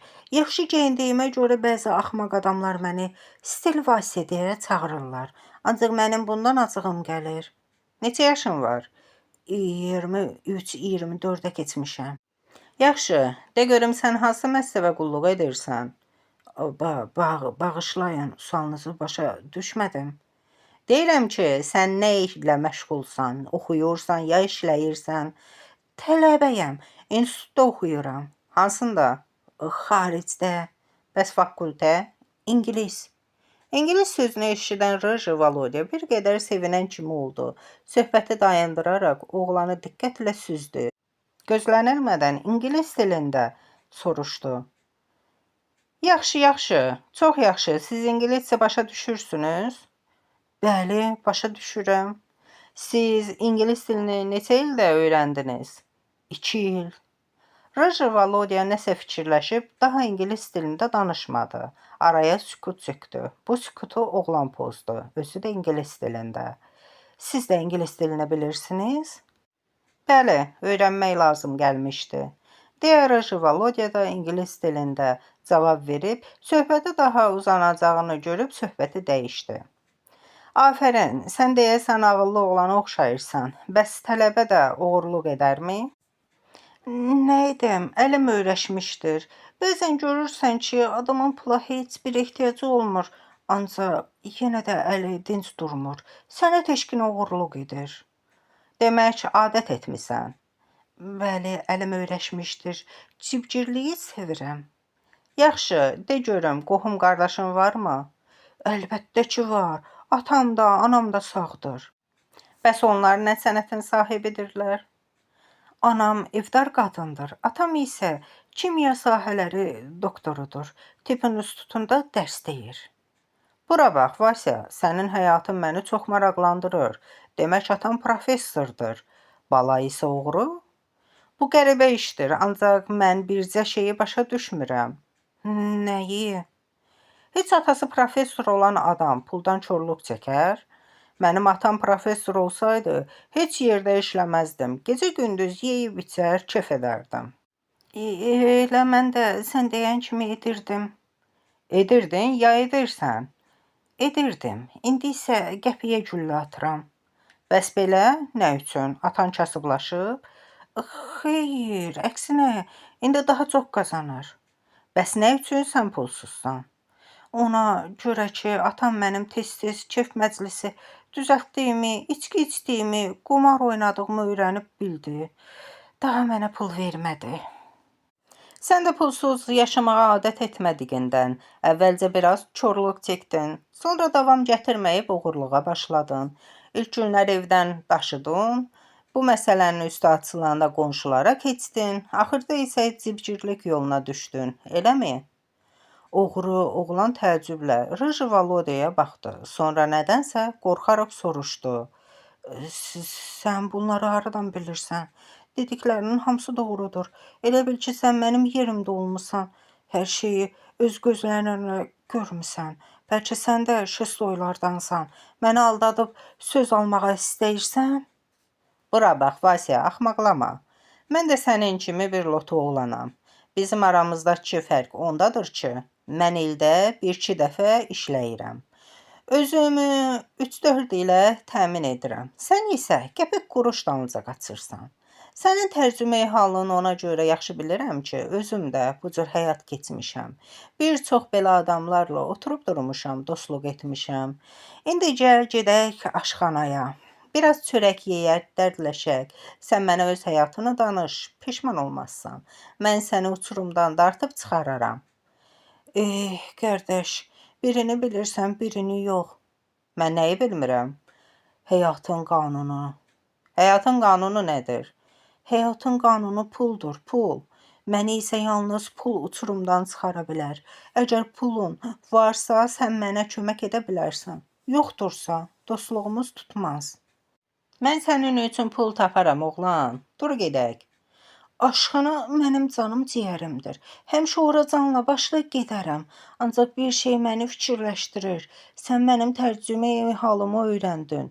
Özün haqqında isə bir kəlmə də danışmadın. Bəs sən kimsən? Mən taksi şoförü Vladimir Solovyovam. Adımı da Rıj Volodya deyə çağırırlar. Dalısını aşxanada sənə danışaram. De görüm hansı aşxanaya getmək istəyirsən? Ən bahalısına. İstəyirəm yoxlayım. Görüm xəsis deyilsən ki. Vağzaldakı aşxanadan xoşun gəlirmi? Deyə ayağa qalxan Volodya Vasyanın qolundan tutdu. Çıxış yoluna tərəf addımlamağa başladı. Xeyr, mən intrusti sevirəm. Burada parkda da 2 dənə antiqə aşxana var. Yaxşı kebab bişirirlər. Bəlkə ora qayıdaq. Yox, inturistə gedək. Nə deyirəm, qoy inturist olsun, deyə Volodya parkın qapısı ağzında dayanmış avtomobillərdən birinə əl elədi. 10 dəqiqədən sonra onlar inturistdə küncdəki stolun arxasında əyləşərək köhnə dostlar kimi stəkan-stəkana vurmağa və şirin söhbət etməyə başladılar. Daha yarım saat keçdi. Artıq sərxoş olan Vasya təzə dostundan pul istədi. Mənə borc verərsənmi, qardaş? Nə qədər istəyirsən? 500. Mən də dedim görəsən buna nə qədər pul lazımdır. 500 nədir ki, onun üçün ağız açırsan? Çox istə. Yaxşı, qoy 1000 olsun. Olsun, nə deyirəm? Al, bu da 1000 manat, deyə Volodya 10 dənə şax yüzlüğü Vasyaya uzatdı. Ancaq bir məsələ var. Dostarası pak gərək. Balaca bir qəbz yaz. Mən qəbz yazaram, ancaq kağız qələm yoxdur. Qələm məndə var, kağız isə, deyə Volodya əvvəlcə ətrafı, sonra isə stolun üstünü nəzərdən keçirdi. Budur, götür bu salfetin üstünə yaz. Vasya stolun üstündən bir kağız salfetka götürdü. Qəbzi yazıb Volodyaya verdi. Hə, bax bu başqa. Bu yaxşı oldu, deyə Rıj Volodya pulu ona verib stəkanları ağzına qədər araqla doldurdu. İçək bizim dostluğumuzun sağlığına. Onlar ayağa qalxıb stəkanları cingildətdilər və dibinə qədər içdilər. Polkovnik Simirchenko ilə Tanya bazarı bir qədər gəzdilər. Lazım olan şeyləri aldılar. Onlar bazardan çıxanda qadın taksi ilə evə gedəcəyini bildirdi. Polkovnik razılıq verib dedi. Nə olar, gedək, sizi evinizə yola salım, oradan çıxıb işə gedərəm. Lakin qadın buna yol vermədi. Kolya, rica edirəm, indi siz mənimlə getməyin. Nə üçün? Ona görə ki, indi siz bizə getsəniz, mənim işimə mane olacaqsınız. Mən də axşama istədiyim kimi hazırlaşa bilməyəcəm. Yaxşı, Tanyacan, söz verirəm, evə gedərəm. İcazə verin, sizi qapıya qədər ötürüm. Qəşəng qadın dodaqlarını büzərək narazı halda gözlərini süzdürdü. Siz mənim qonaqların yanında xəcalətli olmağımı istəyirsiniz? Xeyr, Tanyacan, bu nə sözdür? Xahiş edirəm, inciməyin. Mən istəmirəm sizi evə tək gedəsiniz. Bir də... Eybi yoxdur, Nikolay Aleksandroviç. Mən sizdən qətiyyən incimirəm. Ancaq indi özüm gedirəm. Axşam görüşərik. Yaxşı, Tanyacan, bəs siz mənə demədiniz, axşam saat neçəyə gəlim? 9-da.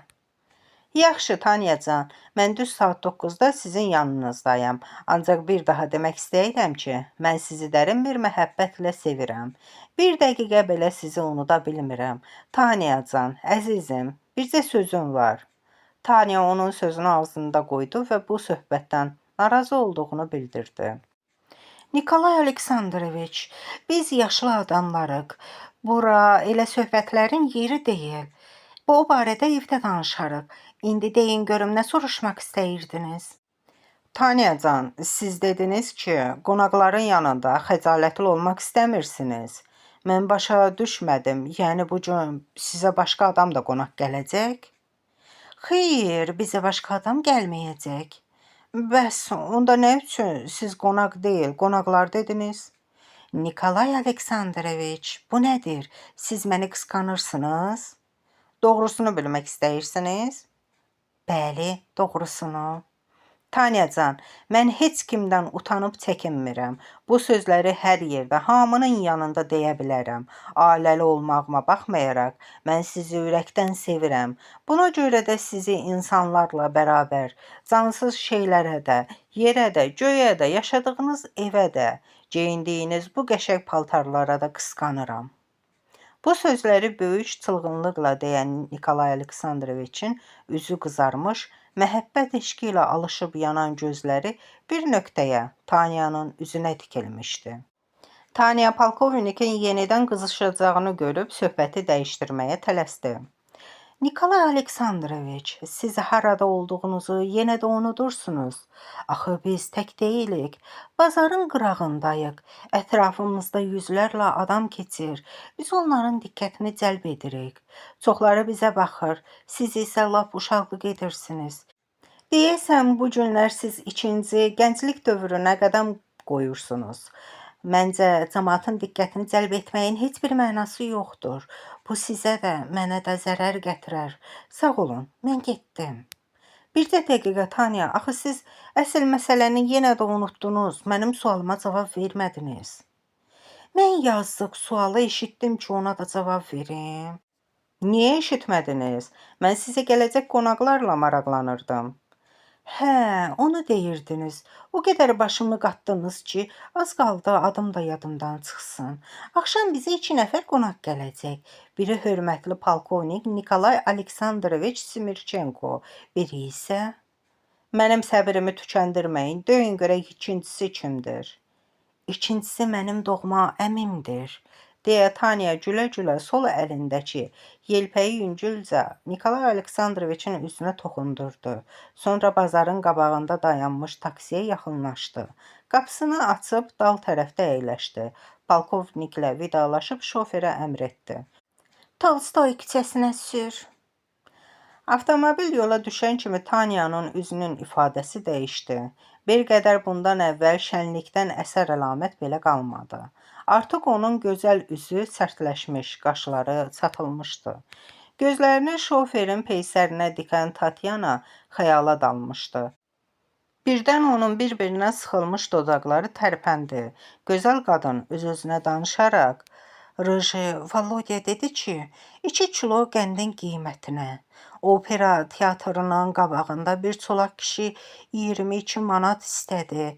Deməli biz istirahət günü, ayın 22-sində, gündüz saat 2-də opera teatrının qabağında görüşməliyik. Mən çolağı da hazırlamalı və vaxtında görüş yerinə gətirməliyəm. Bir neçə dəqiqə keçdikdən sonra taksi qəşəng qadını Tolstoy küçəsindəki 3 mərtəbəli evlərdən birinə gətirib çıxartdı. Tatyana şoferin üstünə bir onluq atıb, "Zdaki lazım deyil," dedi və pilləkənlərlə yuxarı qalxdı. O otağına girən kimi qapını möhkəm bağladı, açarı 2 dəfə burub deşikdən çıxartdı. Qapıya söykənib dərindən köksünü ötürdü. Tatyana paltarını dəyişmədən mətbəxə keçdi. Əvvəlcə elektrik tüsünün çəngəlini şteps ilə taxdı, sonra əlindəki balığı stolun üstünə qoydu. Bufetdən bir bıçaq çıxardıb, tələsik balığın qarnını yırtdı. Onun bağırsaqlarını, çürüsünü bayıra çıxartdı. Bu zaman balığın qarnındakı balaca bir qutu qadının diqqətini cəlb etdi. O bir neçə dəqiqə hərəkətsiz dayanaraq qutunu nəzərdən keçirtdi. Sonra bağırsaqlarının arasındakı qutunu çıxartdı. Sanki onun ağırlığını yoxlayırmış kimi bir neçə dəfə qutunu ovucunda atıb tutdu. Tatyana qutunu açmaq istəsə də buna müvəffəq olmadı, çünki qutu bağlı idi. O əllərini sabunla təmiz yuduqdan sonra qutunu yenidən nəzərdən keçirməyə başladı. Bu adətən içərisinə iynə-sap taxılan bəzəkli bir qutu idi. Onun heç bir yerində açar yeri yox idi. Qutunun yalnız alt tərəfindəki kiçik bir deşik və deşiyin içində kiçik bir metal düymə var idi. Tatyana başının tüklərinə taxılmış milçədən birini çıxardaraq, onun ucunu deşiyə saldı və var qüvvəsi ilə düyməni bastı. O dəqiqə qutunun qapağı açıldı. Qutunun içinə kiçik bir kağız vərəqindən başqa heç nə qoyulmamışdı. Tatyana kağız vərəqini məxmər parça üzərinə sərdi. Artıq qızmış olan ütünü götürüb 2 dəfə kağızın üzərinə çəkdi. Kağızın üzərində göy mürəkkəblə yazılmış bir neçə sətir göründü. Atandan məktub var, salam söyləməyi xahiş etdi. Satdığım balıqların sayı qədər həftədən sonra istirahət günü görüşərik. Poçt qutusunu yoxla, 3 parçasını çolağa ver, qoy səfərə hazırlaşsın. Tatyana gizli məktubu bir daha oxudu. Burada yazılanları əzbərlədi. Sonra məktubu qutu ilə bərabər qaz peçində yandırdı. Külünü çıxardıb qanova tökdü, üstündən su axıtdı. Yalnız bundan sonra Tatyana rahatlıqla nəfəs almağa başladı. Bir neçə dəqiqə süst halda dayanan Tatyana birdən məktubda yazılmış poçt qutusunu yada salaraq qapıya tərəf tələsdi. Qapının üstünə vurulmuş poçt qutusunu açdı. Qutuda bugünkü qəzetlərlə bərabər kağıza bükülmüş bir bağlama da var idi. Tatyana onu açdı. Bağlamada bir paçka, yüzlük idi. Görünür, ballıq alverçisi gecə ikən buraya gəlmiş və pulu poçt qutusuna salmışdı. Tatyana pulları 2 dəfə dalbadal sayıb hirsləndi. Pıçıltı ilə kimisə söyüb dedi. Xəsis köpək oğlu, biz onun üçün ölümə gedirik, canımızdan, başımızdan keçirik. O isə başımızı qəpik quruşla aldatmaq istəyir. Tatyana bir qədər deyindikdən sonra pullardan 3000 manat ayırıb sumkasına qoydu. Paltarını dəyişərək otaqdan çıxıb getdi.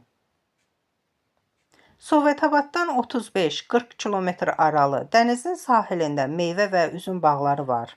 Bu yaşıllıqlar arasında qəşəng fəhlə qəsəbələri salınmışdı. Şəhərin zəhmətkeşləri həmişə istirahətlərini şən və səmərəli keçirmək üçün bu bağlara axışıb gəlirdilər. Gümüştəpədə də belə qəsəbələrdən biri idi. Müharibədən sonra Sovetabaddan bu qəsəbəyə elektrik dəmir yolu çəkilmiş, gözəl asfalt yol salınmışdı. Tatyana Ostapenko elektrik dəmir yol stansiyasına gələrək Sovetabad, Günəştəpə qatarına mindi və dəniz sahilinə gəldi. 2 saat keçdikdən sonra Tatyana üzüm bağlarının arasında görünən qoşa ala qapıya tərəf getdi. Tatyana gözəl və cazibədar idi. Hündür boyu və sarışın qıvrım saçları vardı. İri, qəribə bir tərzdə parıldayan ehtiraslı gözləri, nazik qara qaşları, sürməli uzun kiprikləri, ağappaq üzü, çəhrayı yanaqları, balaca ağzı, qırmızı nazik dodaqları, sağ yanağında biraz aşağı, süni olduğu dərhal sezinən, qırmızıltıl qəhvəyi xalı vardı. Bəli, bu qadın doğrudan da gözəldir. Gülən zaman görünən mirvari kimi ağ dişləri və yanağındakı zənəxdan onu daha qəşəng, daha məlahətli, daha cazibədar edirdi. Tatyananın idmançı qadınlara xas olan qəşəng biçimli bədəni vardı. O, açıq mavi rəngdə şifon kofta, büzməli qara güllü ətək, yenicə dəbə düşmüş, qayıq fasonlu basanuşka geyinmişdi. Əlinə qara sumka götürmüşdü və qara əlcək taxmışdı. Başına gözləri kimi açıq mavi beret qoymuşdu. Belə geyim Tatyananın gözəlliyini, məlahətini 1000 qat artırırdı. Tatyana qoşa ala qapıya çatan kimi divara vurulmuş zəngin düyməsini bastı. Ancaq həyətdən heç bir səs gəlmədi. Qadın səbirsizlik göstərib daha bir neçə dəfə zəngi çaldı. Xeyli keçdikdən sonra qapının dalında qoca bir kişinin xırıltılı səsi eşidildi. Kimsən? Nə istəyirsən?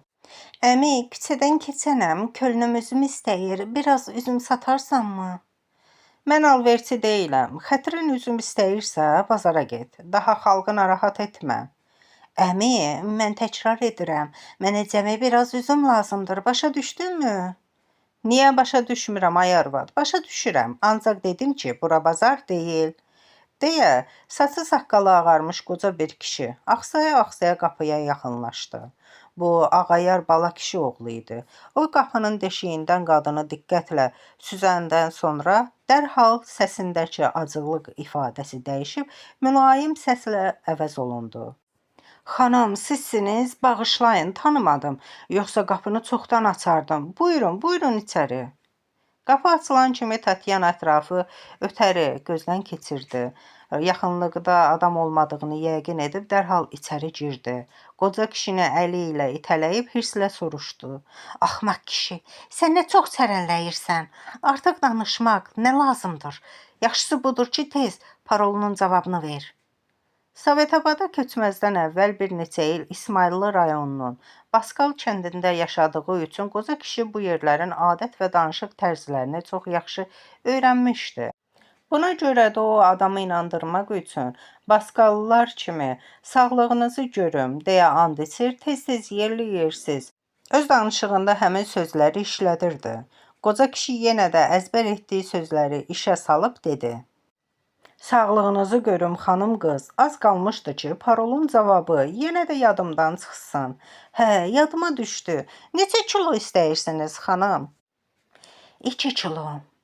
Keçin içəri, dərib verirəm. Yalnız bu sorğu-sualdan sonra Tatyana bağın içindəki evə tərəf addımladı.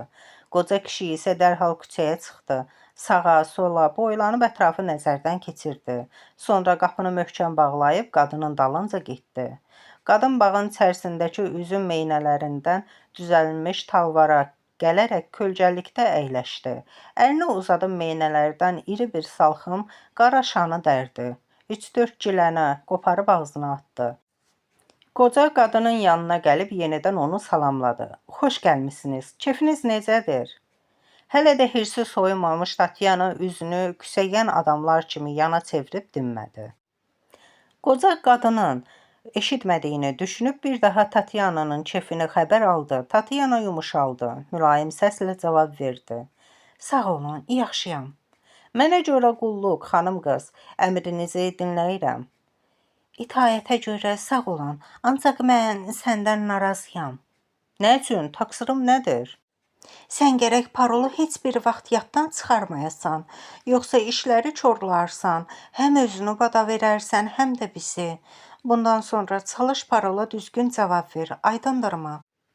Əlbəttə aydındır. Sağlığınızı görüm. Əgər mən bilsəydim ki, siz bu qədər acıqlanacaqsınız, onda parolu tez yadıma salardım. Bir daxı biz bir-birimizi yaxşı tanıyırıq. Daha rəsmiyyətçilik nə lazım, parol nə lazım? Parol rəsmiyyətçilik deyil, bir qanundur. Bu qanuna hamı tabe olmalıdır. Bunu yaddan çıxartma. Bir də sənə onu deməliyəm ki, parol başqalarının gözündən pərdə asmaq üçün tətbiq olunub. Qoy bizim bayırda söhbətimizi eşidənlər, bilənlər görsünlər ki, mən buraya doğrudan da üzüm almağa gəlmişəm. Heç kim bizim tanış olduğumuzu bilməməlidirlər. Başa düşdün? Bəli, başa düşdüm. Söz verirəm, bundan sonra hər kim məni həmin parol ilə müraciət etsə, o saat cavab verəcəm. Qoca kişinin danışığına əhəmiyyət verməyən Tatyana birdən yerindən qalxdı. Yan yönərsinə baxaraq pıçıltı ilə soruşdu. Bura bax, qoca, biz burada təkik? Bəli, təkik. Bağda bizdən və bir də ki, tutucudan başqa heç kim yoxdur. Tutucu? Tutucu kimdir? Tutucu xanım adam deyil. Qorxmayın, itdir, özü də qoyun iti. O deyə çinarın altında uzanıb, deyə çolaq hasarın yanındakı ağaclığı göstərdi. Yaxşı, de görək tapşırığı yerinə yetirdin ya yox? Bəli, yetirmişəm. Sağlığınızı görün, gözəl bir fotoaparat almışam. Mən aparatı soruşmuram. Mən aparat aldığını yaxşı bilirəm. Sən mağazada olanda mən də orada idim. Aparat seçməyini də, kassaya pul verməyini də, hətta yaşlı bir qadına həsrətlə baxdığını da gördüm. Siz orada idiniz? Bəs mən sizi nə üçün görmədim? Çünki mən həmin gün səni güdürdüm. Hər bir hərəkətini göz qoyurdum. Ona görə də çalışırdım ki, sən məni görməyəsən. Məni güdürdünüz? Nə üçün? Ona görə ki, biz sənin necə adam olduğunu, tapşırığa vaxtında və dürüst əməl edib etməyəcəyini bilmək istəyirdik. Bəs mən sizi nə üçün görmədim? Axı mən aparat alarkən mağazadakı adamları birəbir nəzərdən keçirdim. Bunu düz deyirsən.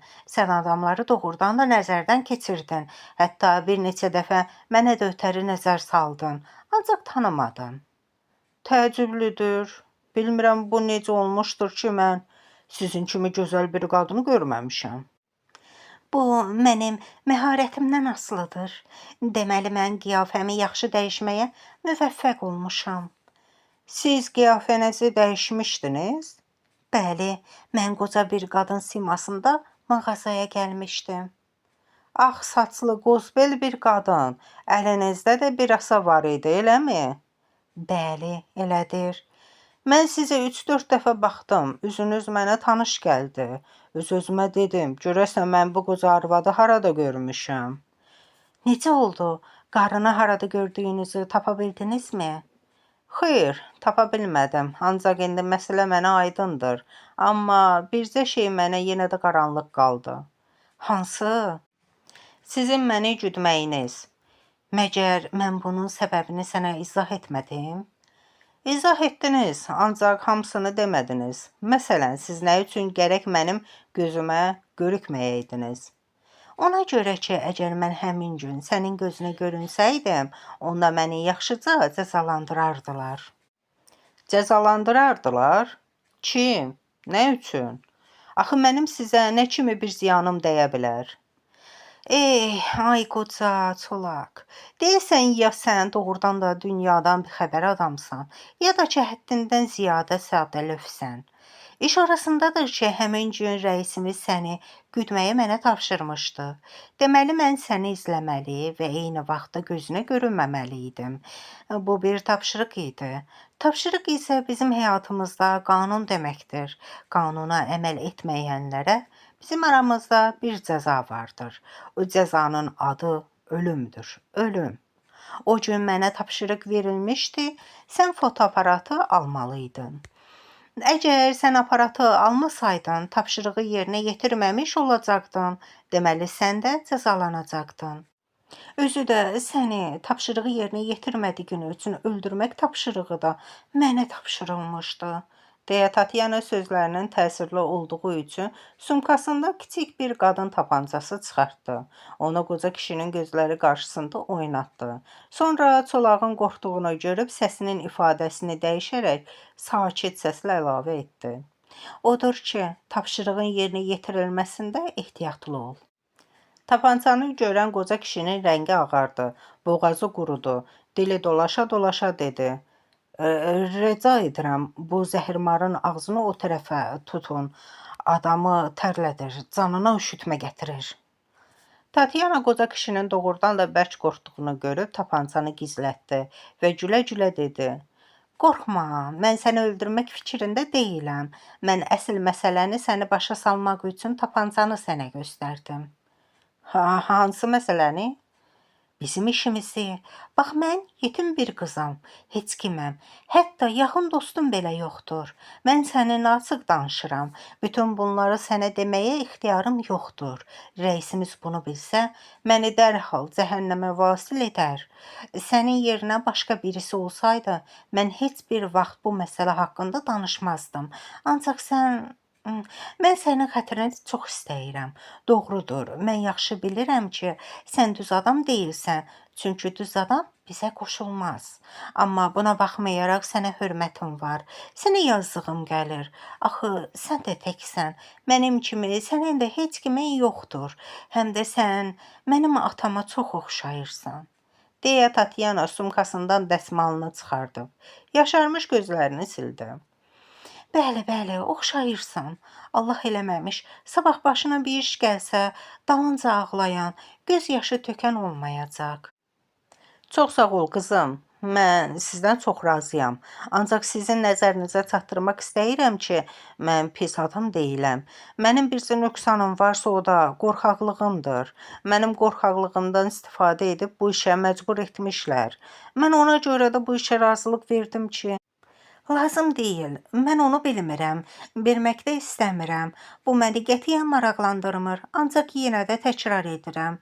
Mən sənin ehtiyatlı davranmağını, özünü gözləməyini, işini möhkəm tutmağını istəyirəm. Bax, indi biz burada oturub söhbət edirik, ancaq biz tək deyilik. Mən əminəm, bütün varlığımla hiss edirəm ki, bizi güdən, hər bir hərəkətimizə göz qoyan var. Əgər biz yanlış hərəkət etsək, tapşırığı istənilən kimi yerinə yetirməsək, o zaman hər ikimiz, sən də, mən də məhv olub gedərik. Bütün bunları mən səni qorxutmaq üçün deyil, bizim həyatla xəbərdar olmağınız üçün deyirəm. Əgər bizim işimizdə başının sağ-salamat qalmağını və yaxşı pul qazanmağını istəyirsənsə, gərək səliqəli olasan, verilən tapşırığa vaxtında və dürüst əməl edəsən. Aydındırmı? Bəli, aydındır. Daha bir şey haqqında sənə məlumat vermək istəyirəm. Bizim işdə gərək daima gecə və gündüz ehtiyatlı tərpənəsən, ələ düşməmək, ifşa olmamaq üçün gözdə qulaqda olasan. Əgər ehtiyatlı tərpənməsən, burada da səni ölüm gözləyə bilər. Ya orqanların əlinə keçərsən, Ya da ki, bizimkilər ifşa olmamaq üçün səni həlak edərlər. Bütün bunları möhkəmcə yadında saxla. Baş üstə. İndi keçək əsas məsələyə. Vallah xanım, məni o qədər qorxutdunuz ki, mən nəinki əsl məsələni, hətta səhər nə yediyimi belə unutdum. İndi əsl məsələ hansıdır xanım? Tatyana yenə ciddi vəziyyət alıb dedi. Biz sənə təcili olaraq şəkil çəkməyi öyrənməyi tapşırmışdıq.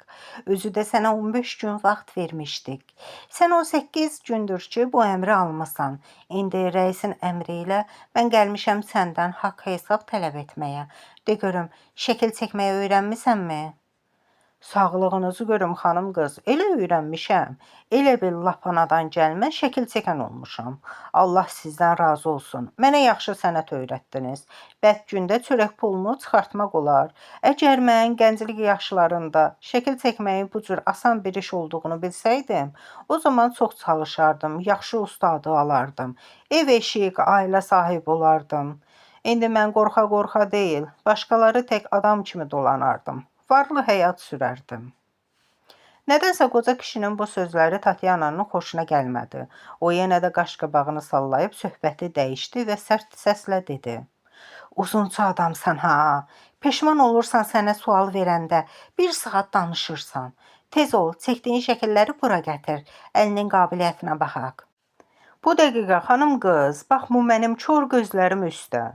Deyə çolaq kişi əsa ilə evə tərəf yüyürdü. Tatyana isə yenədən bir salxım üzüm dərib, onun gilələrini bir-bir ağzına atmağa başladı. Çolaq kişi bir neçə dəqiqədən sonra geri qayıtdı. Özü ilə gətirdiyi foto şəkillərini Tatyananın qabağına qoydu. Xanım qız, buyurun baxın. Tatyana şəkilləri diqqətlə nəzərdən keçirdi. Onlardan bir dəstə ayırıb dedi. Pis deyil, ancaq yenə təcrübə etmək lazımdır. Uzaqda olan şeylərin şəkillərini çəkmək lazım deyil. Sən gərək yaxınlıqdakı şeylərin şəkillərini çəkməyi öyrənəsən. Pula heyfin gəlməsin, çoxlu kağız al, bütün vaxtını şəkil çəkməyə həsr et, çox çalış. Baş üstə xanım qız, çalışaram. Səni bir şeydən xəbərdar etmək istəyirəm. Foto ləvazimatını bir mağazadan alma, müxtəlif yerlərə get. Bircə dəfə ayağın dəyən yerə ikinci dəfə getmə. Elə mən də o cür hərəkət edirəm. Foto kağızını müxtəlif mağazalardan alıram. Afərin, ehtiyat igidin yaraşığıdır. Gələcəkdə də bu cür hərəkət elə, ehtiyatlı ol. O da baş üstə. Diqqətlə qulaq as, gör nə deyirəm. Sənə yeni bir tapşırıq var. Bugün şəhərə gedib bir neçə texniki kitab alarsan. Həmin kitablarda çox zaman müxtəlif çertyojların şəkilləri dərc edilir. Sabahdan etibarən həmin çertyojların şəkillərini çəkməyə başlayarsan. Sən gərək yaxın günlər ərzində bir göz qırpımında istənilən çertyojun şəklini çəkməyi öyrənəsən. Öyrənərəm, mütləq öyrənərəm. Bunun üçün sənə nə qədər vaxt lazımdır? Mən biləni 3 həftə kifayət edər.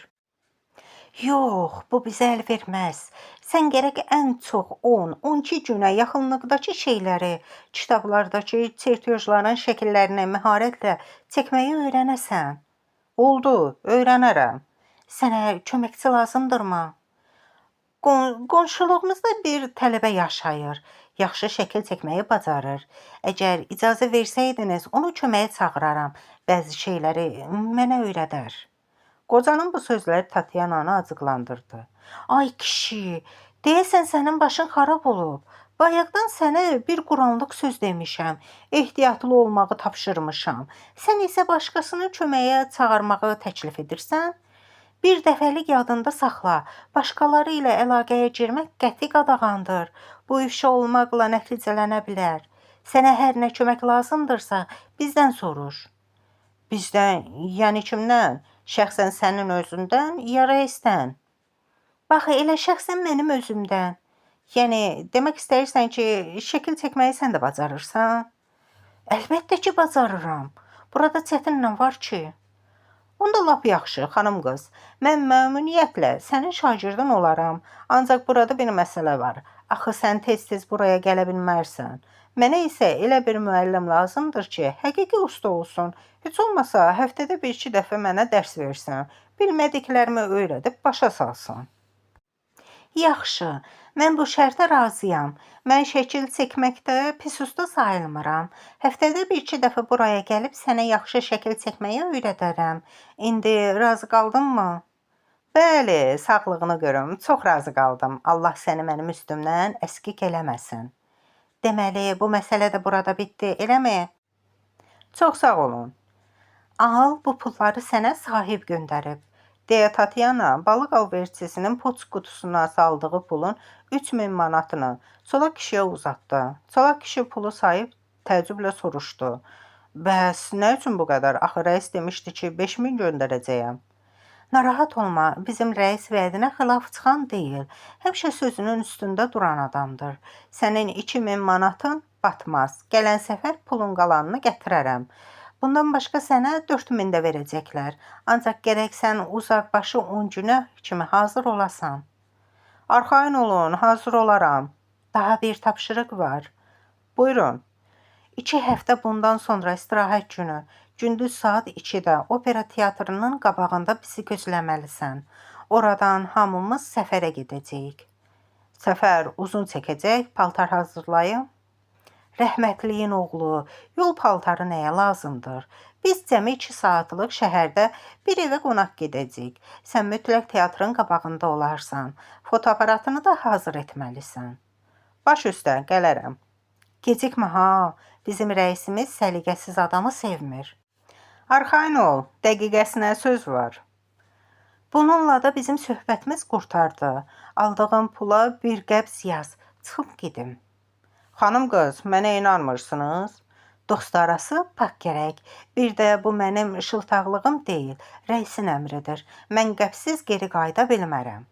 Qoca kişi elə buradaca 3000 manat alması haqqında qəbz yazıb Tatyanaya verdi.